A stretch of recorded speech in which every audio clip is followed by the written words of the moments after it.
Hi, I'm Dennis, and welcome to YAAAH.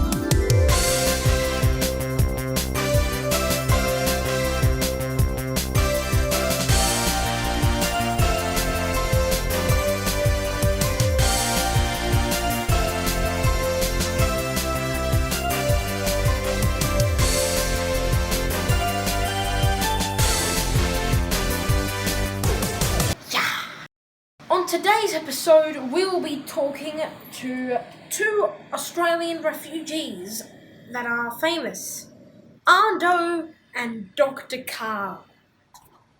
First guest tonight is an absolutely amazing comedian. He's written a very popular series of books called Weirdo, and his name is ANH Do.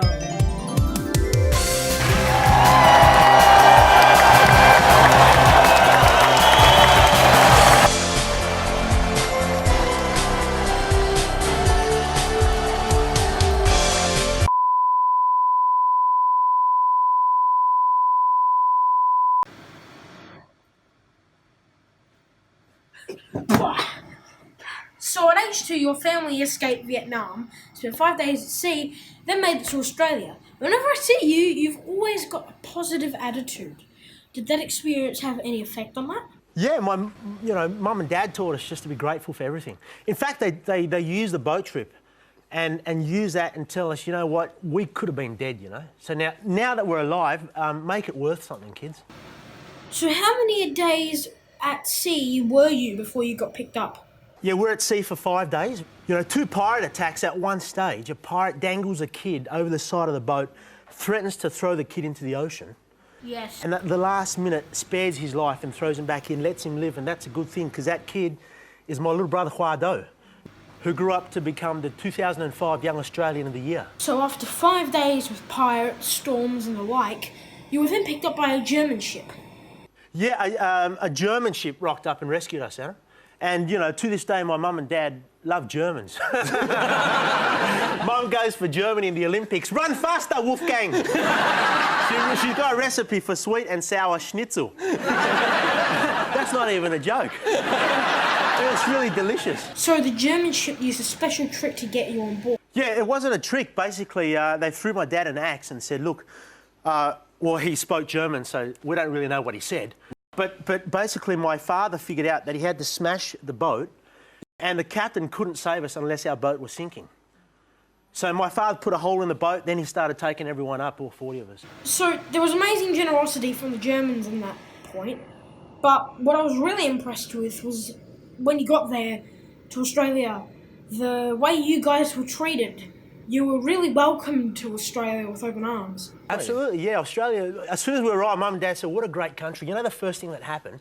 Some nuns from St. Vinny's came and gave our family a big bag of clothes. And somewhere in the translation, it got mixed up so that half the clothes were for a little boy and half were for a little girl. Mum's got 2 boys. But she's been through starvation and war. She's not going to give the clothes back at them. This is what she does. Have a look at this picture of me and my brother.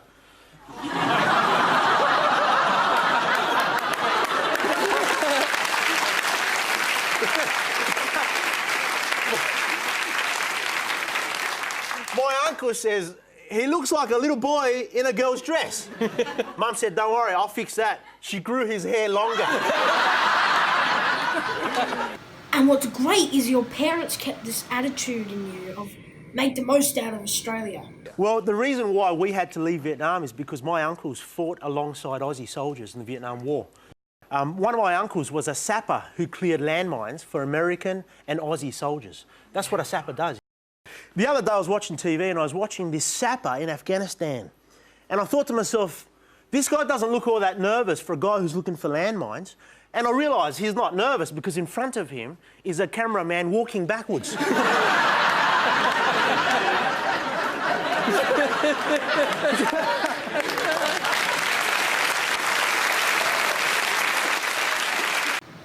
thank you very much for coming on, Do. That was a very lovely chat. Anyways, we will be right back to the show where we'll be talking to Mr. Dr. Karl. Anyway, back to the show after these messages. Need a break from all the stress? then eat our gumball. It's only 70,000 payments of $70,000 each. Call now. The number on your screen. Now. Hello everybody, my name is Dennis and welcome back to YAAAH! So, last where we left off, we had just interviewed ANH Do. He told us about his refugee story, and now I'm back with another celebrity refugee, Dr. Karl.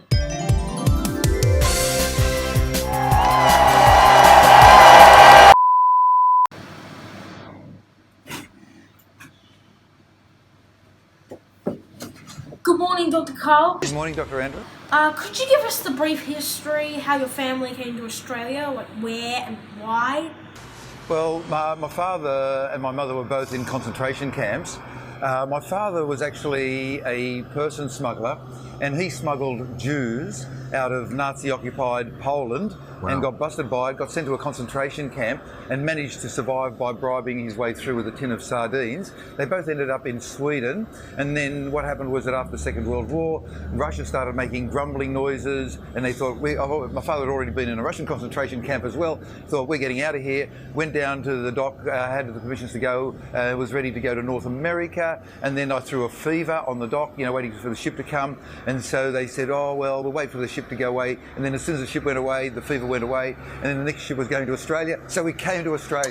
Went to a refugee camp on the border of New South Wales and Victoria. My father worked hard, my mother worked hard, and I'm not very smart, and I managed to use what little horsepower I have fairly well, and here I am. That's putting it incredibly lightly. Where were you born then, Dr. Karl? Where? In Sweden, in Helsingborg. So, when you got to Australia, how old were you, and what do you remember of being in that camp, that refugee camp? I was 2 years old. I have a memory in the refugee camp, I don't know if this is real or not, but that my parents would give me an egg every week, and that was a big deal. When I say refugee camp, we lived in a little box that was like the size of a white tradies van. And that was where we lived, and it had no insulation. It was hot in summer, cold in winter, but there was nobody trying to kill us. It was great. And we'd have this egg once a week, and I asked my mother about it, and she said, yes, we got one egg a week for the whole family, and we gave you that. And that's what parents do stuff for their kids, for the next generation. That's why you're an egghead. No. My IQ's only 110, man. I'm not that smart. No. So, Dr. Karl, when you came to Australia, despite the fact that, if ethnically you're the same as the people here who you are now, did you and your family suffer from any kind of discrimination or suspicion because of your refugee status? A little bit of both, because people are always scared of strangers to some degree, and the kids bully all the time, but that soon went away. But they took us into their hearts, and people accepted us so well, and people began to get friendly. They even gave my father a nickname. Instead of Ludwig Kruszelnicki, he turned into Lou to make it really easy. And my father, even though he had 12 degrees, the best job he could get was as a labourer on the waterboard. Not even a labourer, the billy boy, the guy who made the cups of tea, then he worked his way up to labourer, and then as he went through, he managed, because he could speak 12 languages, to go on to the personnel, or human resources. And one day, the guard who minded him at the concentration camp and who had killed his best friend came in to get a job. And my father knew him immediately, and took him through the whole process and said, yeah, blah, blah, blah, blah, blah, and said, okay, you got the job. And then just as the guy was about to say, well, that's it, I'll see you later, my father, of course not like that, because he had a German, not Australian accent. My father said, you were my guard at Sachsenhausen concentration camp, and you killed my friend. He actually beat him to death. And the guy went white, and he just sat down. And after about a minute, he said, well, what's going to happen? You're going to call the police? And my father said, no. You got a job. He said, why? And he said, this is not for you, it's for your children. And one thing that the refugees tend to do is that they tend to not carry the hates over. Like, I was getting driven around Melbourne by a driver because we were doing a book tour, and the guy was really happy and smiling and laughing all the time, and he was 52 years old, and I said, how come you're so happy? He said, well, I'm a Kurd. Now, you think about the Kurds, they're not particularly liked by the Sunnis, the Shiites, the Turks, or anybody. Nobody loves them. And he said, for every year of my life, somebody has tried to kill me or my family, and the last 3 years when I've been in Australia is the first time nobody's tried to kill me. I'm really happy. So the refugees blend in, and then they become us, and maybe then they'll say, stop the boats and stop the next bunch of refugees coming in, then they prove they're really Australian.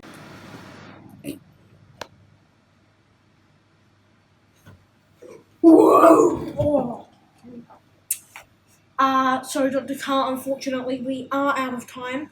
But extraordinary stuff, and it's amazing what your dad did and that he could get to that level of graciousness and generosity. I guess it was his opportunity to give back to that guy's children. So yeah, Dr. Karl, thank you so much for sharing that with us today. Very important stuff for us to remember as this debate continues. Now, that concludes this episode of YAAAH. Tune in next week where we'll be interviewing world-renowned actor Finn Wolfhard. Thank you for watching, and we'll see you in the next episode of YAAAH.